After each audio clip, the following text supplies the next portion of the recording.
All the best. Thank you. तू busy आहेस का आज खूप? म्हणजे काय काय काम आहेत दिवसभर? दिवसभराचा शेड्यूल काय आहे? एक मीटिंग आहे. आणि काय? म्हणजे फक्त तेवढंच का? एक मीटिंगच? नंतरचा वेळ मोकळाच आहेस का तू? हो. अच्छा, मग तू ठीक आहे, मी जाते. अरे नाही, तू कशाला उतरतोयस? मी पाण्याची बाटली घेत होतो.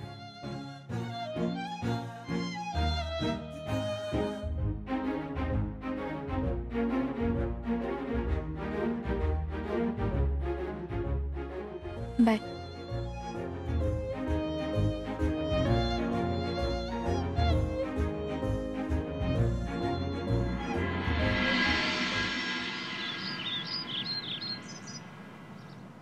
काय मधुरताई, काय बोलू मी तुम्हाला आता? अशा कशा वागलात तुम्ही? हा, तुमच्या लक्षात नको का यायला?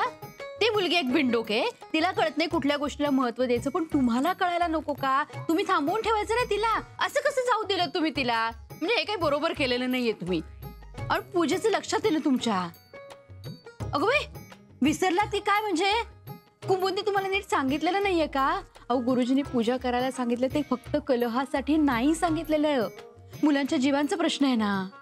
हे बघा, तुमचं सगळं बरोबर आहे, पण आता तिची मॅच आली ना, त्याला काय करणार? आणि पूजेचं बघू ना नंतर. बघू? अहो काय, असं कसं बघू म्हणता तुम्ही? हा, असं कसं बघू म्हणता? मधुराताई, लग्नाच्या दिवसापासून टेन्शन मध्ये आहोत आपण, आहोत की नाही? आणि बघू म्हणजे काय बघू? त्या दोघांचं एकमेकांशी पटत नाही ते बघू, की घरामध्ये कलह होणार आहेत ते बघू, की एखाद्याचा जीव गेला तर ते बघू? अहो, काही काय बोलता तुम्ही? अहो, असं काही होणार नाहीये, सगळं व्यवस्थित होईल. हो, आता तुम्ही म्हणताय म्हणजे सगळं नीटच होईल नाही का?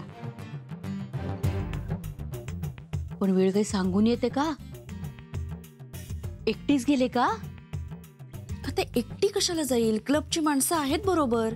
अच्छा, म्हणजे आहेत का? हे बरं झालं, म्हणजे एकटी नाही गेलेली. नाही, पण गोष्टी घडायच्या असेल तर घडणारच. एकटं काय दुट्ट काय नाही का? अहो नाही, म्हणजे गेले कशाने? कारनी गेली का? नाही, बसनी गेली.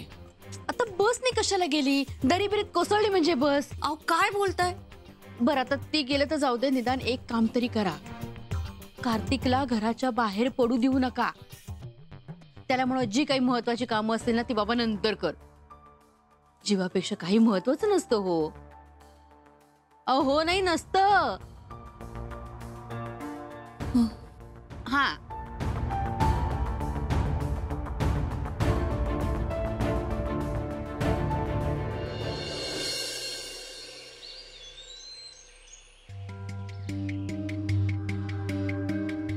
ए मधुरा, हो तो माझा फोन आहे. माहितीये मला. काय तू काय बघतेस काय? पण लॉक का निघत नाहीये? तुम्हाला कशाला लागतो लॉक वगैरे? अगं, ते इरानेच इन्सिस्ट करून लावून दिलंय ते. हे असं कुणी बघू नये म्हणून. हो, नाही बघत. सांगा आता तुम्हीच. अरे काय सांगा? हे बघ मधुरा, माझी कोणी मैत्रीण नाही, खरं सांग. तुझ्यापासून लपवावी अशी तर मुळीच नाही. हा, आता ती एक शीतल पुरंदरे, ती आवडायची मला. पण ज्या क्षणी तुझ्याशी लग्न झालं तेव्हापासून तिला विसरलो मी. हा, बँकेत विचारशील तर मैत्री तर सोडा, बघावी अशी सुद्धा एकही बया नाही. काय बोलताय तुम्ही? मी त्याच्यासाठी नव्हते बघत फोन. अरे मग काय काय काय तुला नक्की काय जाणून घ्यायचंय? मग काही नाही, तिचा काही फोन आला होता का पोचल्याचा? तिचा तिचा म्हणजे कोणाचा? अहो, असं काय करता? त्या श्रुतीचा नाव आहे ना मग. आणि तुला माहिती आहे ना, मग असं परक्या माणसाशी बोलावं तसं सर्वनामात काय बोलतेस? बर, नाही बोलत, पण मला सांगा तिचा काही फोन आला होता का? नाही. मग हे घ्या. ते काय? आता फोन करा आणि विचारा तिला की ती कुठे पोहोचलीये म्हणून. अगं मी केला होता तिला फोन पण लागला नाही. घाटात वगैरे असेल ती. घाटात? अरे देवा. नाही नाही, मग लगेचच फोन करा आणि विचारा कुठपर्यंत गेलीये. अरे कशाला? ती तिच्या टीममेट सोबत असेल. मॅचचं टेन्शन वगैरे असेल तिला. कुठे पोहोचलीस, कशी पोहोचलीस सारखं सारखं विचारून त्रास कशाला द्यायचंय तिला? बस. तुझ्याशी ना बोलण्यातच काही अर्थ नाही. चूक झाली माझी, तुम्हाला सांगायला गेले. बरं ठीक आहे, एक काम कर, हा फोन घे, तुझ्या स्वतःच्या हातात घे आणि तू स्वतःच फोन करून तिला विचार ना. एवढी तुला तिची काळजी वाटते तर. नाही नाही ठीक आहे, नको करूस. कारण त्यासाठी तुला तिची काळजी वाटते हे तुला आधी मान्य करावं लागेल आणि ते काय तुला जमणार नाही.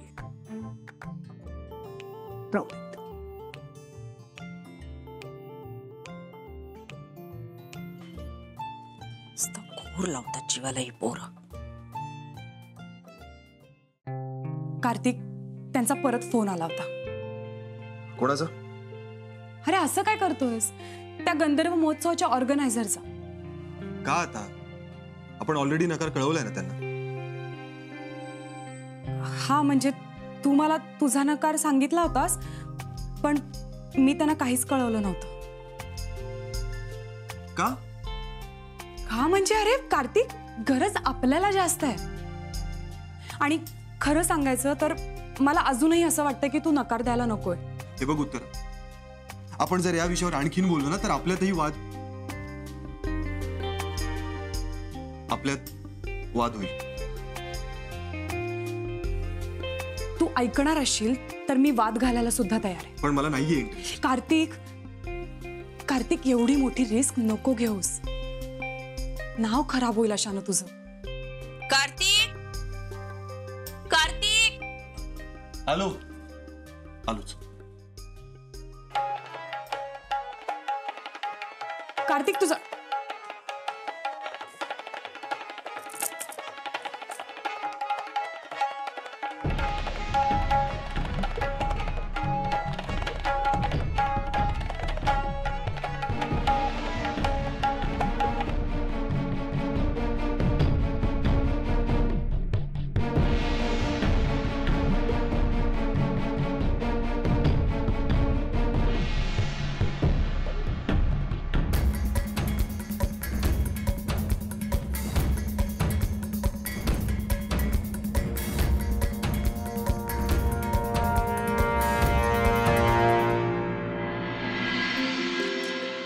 काय झालं आई? अरे श्रुतीचा काही फोन बिन आला होता का? अजून तरी नाही. जबाबदारीची जाणीवच नाहीये का या मुलीला? आई अगं काही काय बोलतेस? येईल तिचा फोन. अजून पोहोचली नसेल. नाही बरोबर आहे, आम्ही कधी घराच्या बाहेर पडलोच नाही ना. आणि सातारा एवढं लांब आहे का रे? अरे हातात मोबाईल आहे. घरात काळजी करणाऱ्या माणसांची काळजी असेल ना तर माणूस लगेच फोन करतो. 10 सेकंदही लागत नाहीत फोन करायला. अगं मग कामात असेल ती. आणि याआधी तिने एवढा लांबचा प्रवास केलाच असेल ना. ही पहिली वेळ नसेल. तू पण ना कधी कधी. हो नाही बरोबरच आहे. मीच या घरात तिला टोचून बोलत असते, पण माझी काळजी कोणालाच दिसत नाही. अगं मी फोन करू का तुझ्या समोर? बरं ते सोड. आता आपण या विषयावर बोलतोच आहोत तर तुला सांगतो, मी उद्या साताऱ्याला जातोय. श्रुतीला सरप्राईज द्या. अहो गुरुजींनी पूजा करायला सांगितलं ते फक्त कलहासाठी नाही सांगितलेलं आहे. मुलांच्या जीवांचा प्रश्न आहे ना. कार्तिकला घराच्या बाहेर पडू देऊ नका. त्याला म्हणून जी काही महत्वाची कामं असतील ना ती बाबा नंतर कर. जीवापेक्षा काही महत्वाचं नसतं. हो हे कधी ठरलं? ठरलं म्हणजे माझ्या डोक्यात आधीपासूनच होतं. अच्छा, म्हणजे तुझं प्लॅनिंग आधीच झालं होतं. काही प्लॅनिंग काय त्यात? सरप्राईज. सरप्राईज दिलाय, मला धक्का आहे. धक्का? अगं काही काय आई? कार्तिक, विचारायची पद्धतच राहिली नाही ना आता या घरामध्ये. पूर्वी मैफिलीला जाताना शर्ट कुठला घालायचा एवढं सुद्धा विचारायचंस तुम्हाला, आणि आता आई मग ते अजूनही विचारतो. नाही तेवढंच विचारतोस, पण महत्वाच्या गोष्टी नाही सांगत तुम्हाला. आई नाही, लग्नानंतर बायकोला पाठिंबा द्यायचा असतो मला मान्य आहे, पण आई वडिलांना डावलून नाही. आई अगं तू आता कुठला विषय कुठे नेतेस? कार्तिक, काल जे जाऊ दे. आई हे बघ, काल माझी बोलण्याची पद्धत चुकली. मी मान्य केलं ना, सॉरीही म्हटलं. हवं तर परत सॉरी म्हणतो. पण माझी पद्धत जरी चुकली असली ना, तरी माझा मुद्दा बरोबर होता अगं. आणि राहिला प्रश्न आत्ताचा, तुला जाऊ का असं न विचारण्याचा, तर त्यातही माझी चूक झाली. आत्ता विचारतो, मी जाऊ का श्रुतीची मॅच बघायला? नाही जायचं. काय? हो, तू ऐकलेस ना ते बरोबर ऐकलेस. तुझी बायको न ऐकता गेलीच आहे मॅच खेळायला, पण तू ह्या घराबाहेर पूजा होईस्तोवर पडायचं नाहीयेस. कार्तिक, हे सगळं कोणासाठी करतोय आम्ही? कोणाच्या भल्यासाठी करतोय? आणि उगाचच विषयाची परीक्षा कशाला? अगं आई, पण पूजा नंतरही करता येऊ शकते ना. 2-4 दिवसांनी पूजा केली तर काय फरक पडणार आहे? तेव्हा श्रुती असणार आहे. पूजा उद्याच होणार आहे कार्तिक, आणि पूजा होईस्तोवर तू बाहेर पडलेलं मला चालणार नाहीये.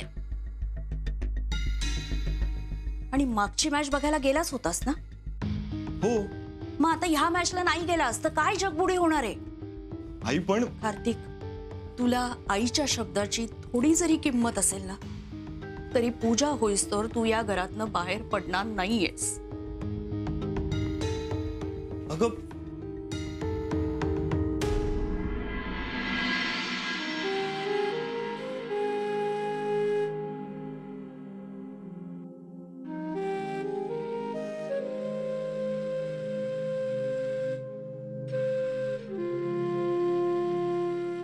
हे एक्सपेक्टेड होतं.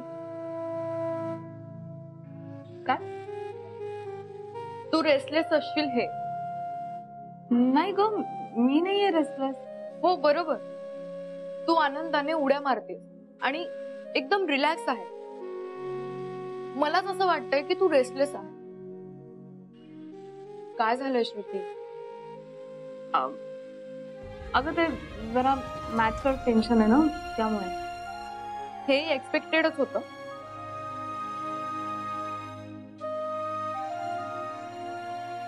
आता खरं सांग, काय झालं?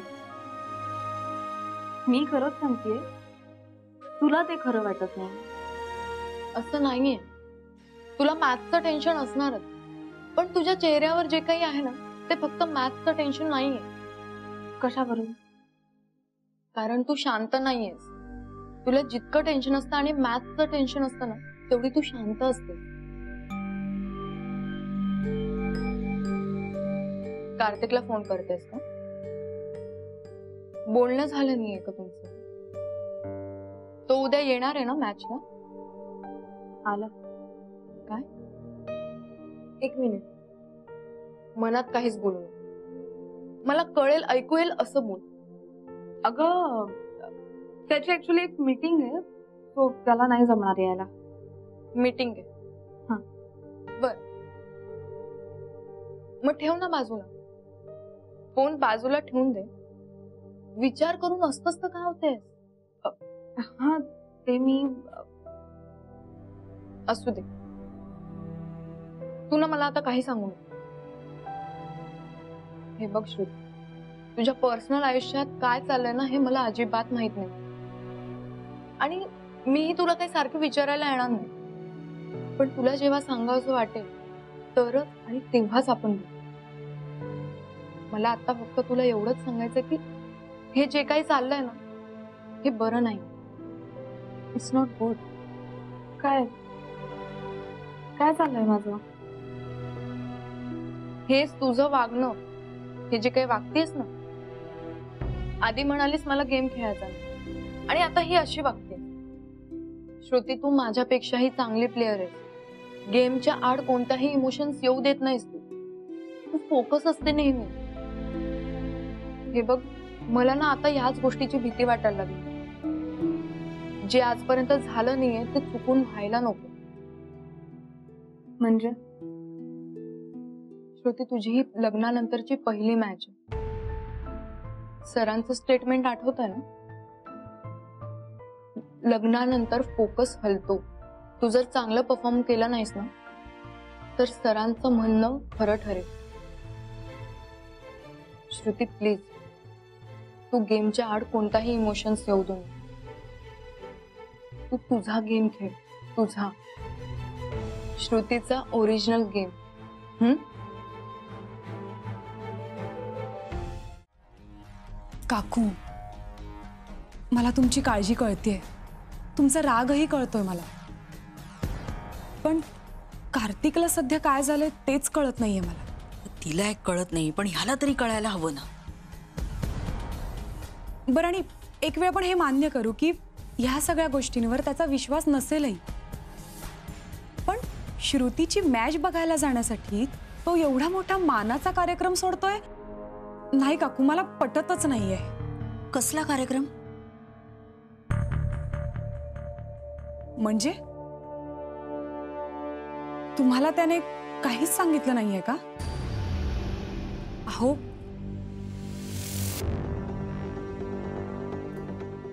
तुला गंधर्व महोत्सवात गाण्याची संधी मिळतीये. काय? येस, मी पटकन आई बाबांना सांगून येतो. बरं, डेट काय प्रोग्रामची? 4 दिवसांनी. 4 दिवसांनी मला नाही जमत. त्यांना नकार कळवून. आता तर खुश झाला होतास, अचानक काय झालं? कारण त्याच दिवशी श्रुतीची डिस्ट्रिक्टची मॅच आहे.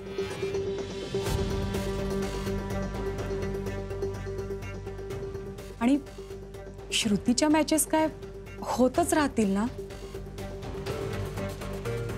अगं, ते आता माझ्यासाठी महत्वाचं नाहीच आहे उत्तरा. त्यांनी घराबाहेर पडणं धोक्याचं आहे ना. मग कारण काही असो. काकू, असं काय करताय तुम्ही?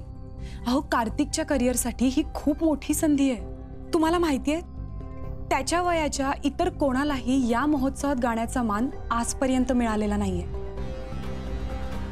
आणि काकू, तुम्हाला कार्तिकला खूप यशस्वी झालेलं बघायचं आहे ना? अगं हो, पण मग अगदी उद्याच जावं लागेल ना. काकू, अहो, खूप ज्येष्ठ आणि श्रेष्ठ गायकांसमोर त्याला गायला मिळणार आहे. खूप लोकांचे आशीर्वाद मिळतील आणि खूप लोकांपर्यंत त्याचं गाणं एकाच वेळी पोचेल. मग अशी एवढी मोठी संधी दौडू द्यायची का सांगा? आणि आम्ही नाशिकला तर चाललोय. नाशिक काही लांब नाहीये. 3-4 तासात पोहोचू पण आम्ही. मला मान्य आहे उत्तरा, पण रात्रीचा प्रवास करावा लागेल ना. हो, म्हणजे जेवढ्या लवकर शक्य आहे तेवढ्या लवकर निघू आम्ही, म्हणजे तिथे जाऊन आराम करता येईल. बाकी सगळी सोय आयोजकांनी केलीच आहे. काकू, सकाळी कार्यक्रम करू आणि संध्याकाळपर्यंत घरी पूजेसाठी पोहोचू पण. नाही, पण नको बाई उत्तरा.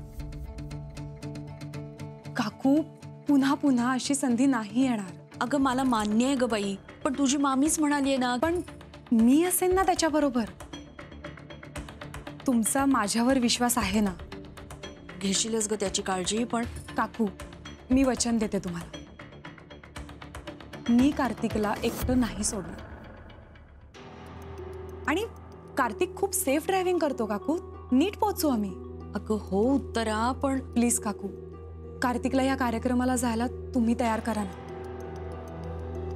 तुम्ही सांगितलं ना तर नक्की ऐकेल तो. प्लीज.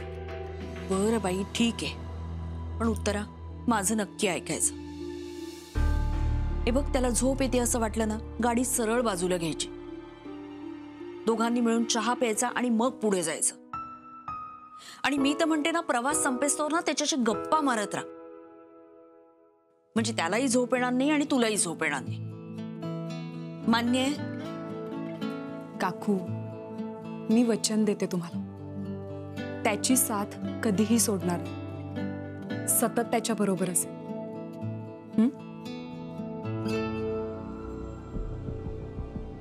मी आलेच.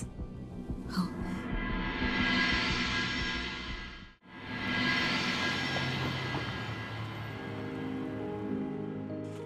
कार्तिक, आपण खूप दिवसांनी दौऱ्यावर जातोय नाही? ए, आपण ना मुंबईच्या बाहेर पण एक्सप्लोर करायला हवं. आय मीन, तिथल्या वेगवेगळ्या लोकांच्या आवडी कळतात, त्यांची दाद देण्याची पद्धत कळते. तुला माहितीये, नाशिकला ना खूप थंडी आहे म्हणे आता. तशा मी 2 शाली घेतल्यात आपल्याला प्रवासात. बरं कार्तिक, आपण ना मध्ये धाब्यावर गरम गरम चहा पिऊया. प्यावाच लागेल, म्हणजे आपल्याला नको असेल तरी यांना पाजावंच लागेल.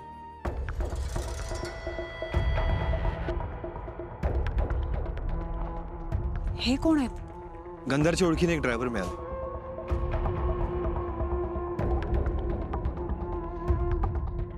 पण तू बोलला नाहीस मला ड्रायव्हर. अगं मी नाहीच म्हणत होतो, पण बाबांनी स्ट्रिक्टली सांगितलंय की ड्रायव्हरला बरोबर घेऊन जा. आणि एका अर्थी बरंच आहे. रात्रभर ड्राईव्ह करून सकाळी गाणं अवघड गेलं असतं, दमायला झालं असतं. हा ते तर आहेच. पण हे आपल्या बरोबर नाशिक पर्यंत येणार आहेत? हा काय प्रश्न आहे? आता अर्ध्या वाटेवर तर सोडणार नाहीत ना आपल्याला. हा हा काय हा? अगं कॉमन सेन्स आहे हा. बरं निघायचं? हो.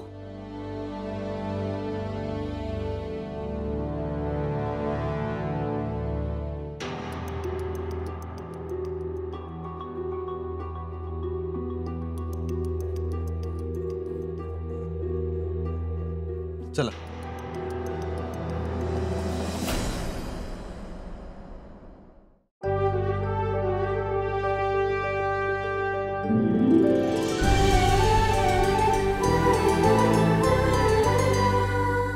अधिक माहितीसाठी सोनी लिव्ह ॲप डाउनलोड करा. Sony LIV, we live to entertain.